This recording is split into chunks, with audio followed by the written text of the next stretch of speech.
ഇനി ഒരു കാര്യം ചോദിക്കട്ടെ. ഞാൻ നിങ്ങൾക്ക് 1000 രൂപ തന്നു എന്ന് വിചാരിക്കുക.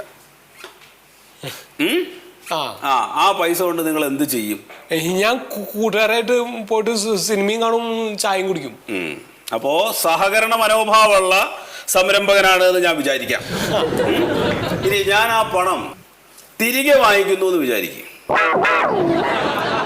അപ്പൊ താൻ എന്ത് ചെയ്യും? അതെങ്ങനെ ശരിയാവാ സാറേ? വെറുതെ നിൽക്കുന്ന ഒരാൾക്ക് 1000 ഉറുപ്പിക കൊടുത്തിട്ട് പിന്നെ തിരിച്ചു ചോദിച്ചാൽ എങ്ങനെ തരിക? 8 ലക്ഷം രൂപയാണ് സർക്കാർ നിങ്ങൾക്ക് തരുന്നത്. എത്ര? 8 ലക്ഷം. 8 ലക്ഷം. 8 ലക്ഷം രൂപ നിങ്ങൾക്ക് തന്നിട്ട് ഒരു പൈസയും തിരിച്ചടക്കില്ല എന്നാണോ താൻ പറയുന്നത്? അത് ഞാൻ അടയ്ക്കും. അതെനിക്ക് വർക്ക്ഷോപ്പ് തുടങ്ങാൻ വേണ്ടിട്ട് തരണല്ലേ. അപ്പൊ ലാഭം കിട്ടുമ്പോ ഞാൻ തിരിച്ചടയ്ക്കും. ലാഭം കിട്ടുമ്പോന്നല്ല, മാസാമാസം പൈസ തിരിച്ചടക്കണം. ലാഭം കിട്ടില്ലേ? കിട്ടില്ലേ? കിട്ടും. കിട്ടണം.